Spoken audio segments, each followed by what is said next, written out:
Bom, então, no capítulo 6, nós vimos que a construção do conhecimento começa no sentido externo, né?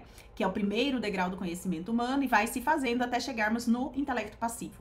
Então, nós vamos fazer toda essa caminhada da construção do conhecimento. Agora, no capítulo 7, que é o conhecimento humano e a sensibilidade interna, nós vamos falar sobre os sentidos internos, tá? Então, os sentidos externos, eles são afetados imediatamente pelos objetos sensíveis, né? Que para serem percebidos, eles têm que estar presentes. Então, para eu ouvir alguém, a pessoa tem que estar aqui falando. Para eu ver, o objeto tem que estar na minha frente. Assim funciona o sentido externo. O sentido externo também é chamado de senso comum.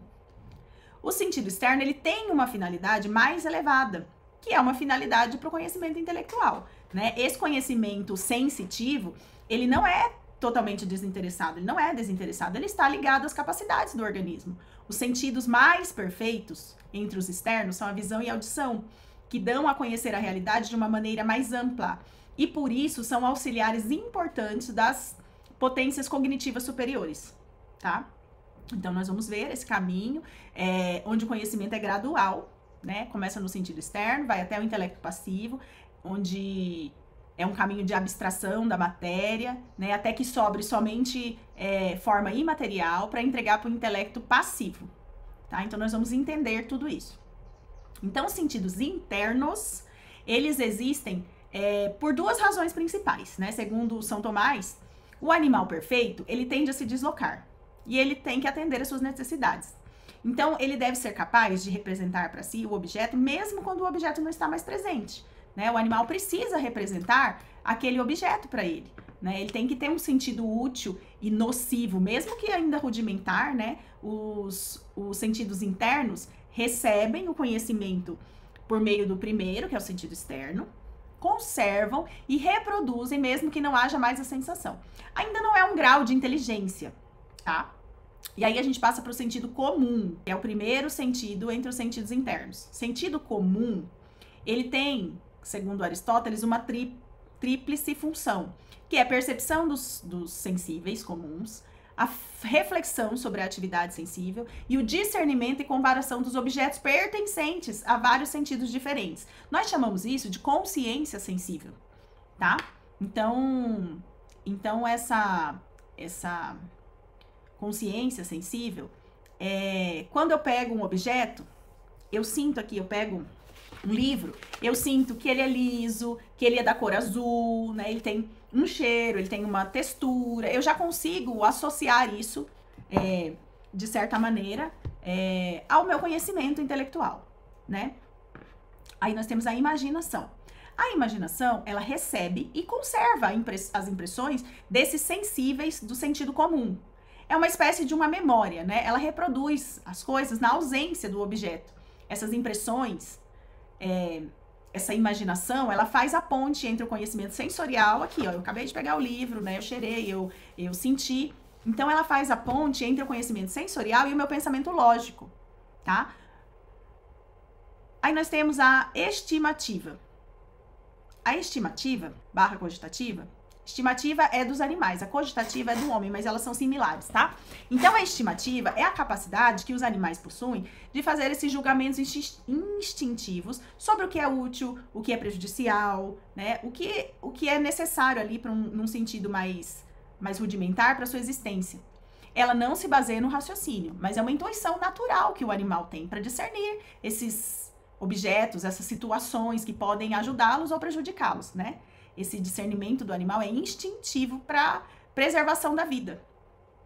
O animal reconhece ali o que é um predador, uma ameaça, ou um alimento, algo bom, né? Então, por exemplo, nós temos o clássico exemplo da ovelha. A ovelha que evita o lobo porque ela faz a estimativa de que o lobo é perigoso. Isso não é uma reflexão, é um poder que a gente chama de poder sensível especial dos animais, intentiones insensates. É um poder dos animais. No ser humano, nós chamamos de cogitativa. A cogitativa, ela é análoga à estimativa dos animais, né? Mas só que ela tem uma diferença, porque ela envolve um nível de discernimento. O homem tem esse discernimento, né? O homem associa essas coisas às suas faculdades superiores. Enquanto os animais fazem julgamentos instintivos, os seres humanos, por meio da cogitativa, fazem julgamentos baseados nas suas experiências, na sua capacidade de comparar, né? De julgar as coisas, porque o ser humano tem inteligência. Então, a cogitativa é a faculdade sensível que nos seres humanos permite julgar situações com base no raciocínio prático, sem ser puramente instintivo. Ela é relacionada à capacidade de aplicar um conhecimento racional na situação concreta, né? Nós temos ali um exemplo, que é um exemplo da bolinha que caiu atrás da geladeira. Aí você faz um juízo, você sabe que o seu braço não alcança, você precisa ou tirar a geladeira do lugar, ou pegar um cabo de vassoura. Então você vai criando essa experiência. Se isso acontecer de novo, você não precisa mais pensar sobre isso, é instintivo, eu já sei, pega lá a vassoura e puxa a bolinha. A gente já tem esse pensamento, mas isso porque o homem consegue inteligir, não é instintivo, o homem não tem esse instinto de que se uma coisa cai atrás da geladeira, ele simplesmente puxa com cabo de vassoura. Ele já fez esse juízo anteriormente e agora ele já pensa isso rapidamente. Então, ele não precisa mais passar pelo itinerário de construir, meu braço não alcança, eu tenho que tirar a geladeira do lugar ou pegar algo mais comprido que o meu braço. Então, ele faz isso na primeira vez, depois isso fica mais racional para aplicar na situação concreta, mas não é puramente instintivo, tá?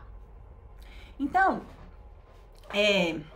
quando nós temos um juízo equivocado da cogitativa, acabamos criando em nós uma neurose, né? Existe um exemplo do cachorro que morde a criança. A criança, ela não faz uma análise correta porque o intelecto da criança ainda não está pronto, né? Então, ela precisa de alguém que a auxilie corrigir os maus juízos da cogitativa. Então, essa criança vai pensar o quê? Todo cachorro é mau. O cachorro me mordeu, o cachorro me machucou, o cachorro é mau. Todos os cachorros são maus.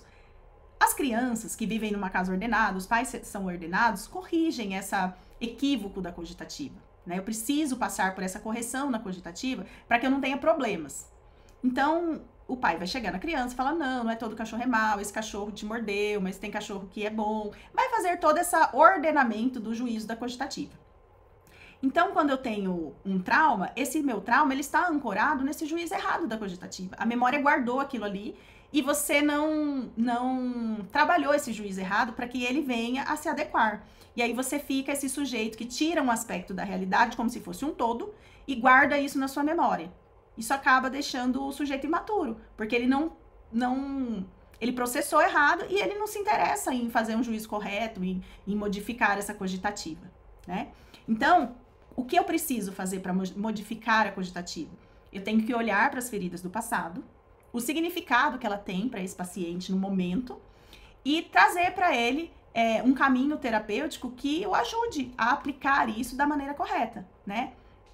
Magna Arnold, que é uma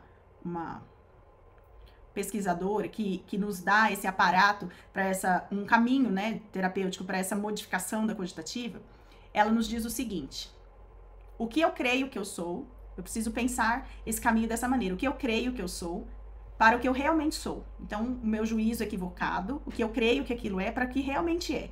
Né? Quando eu entender isso, eu vou passar para o passo 2. O que eu sou para o que eu quero ser.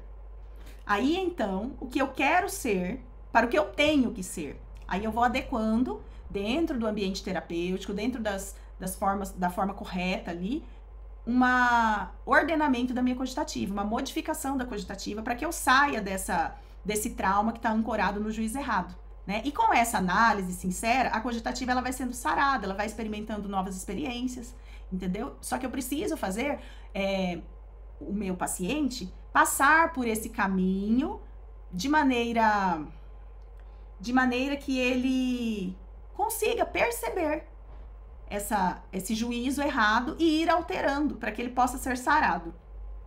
Aí nós temos a memória. A memória, ela vai guardando essas relações abstratas que a cogitativa concebe. E então, a cogitativa concebe e a memória guarda. A memória humana, ela está associada à capacidade de recolher e apresentar para si mesma coisas do passado. Né? A memória, ela é reminiscente. Né? Ela tem uma forma ativa de buscar as lembranças que foram armazenadas. Né? E aí, ela reflete as experiências passadas, conectando aos julgamentos que a minha mente vai fazendo. tá bom? Aí no próximo capítulo, que é o capítulo 8, nós vamos passar para o próximo nível da intelectualidade.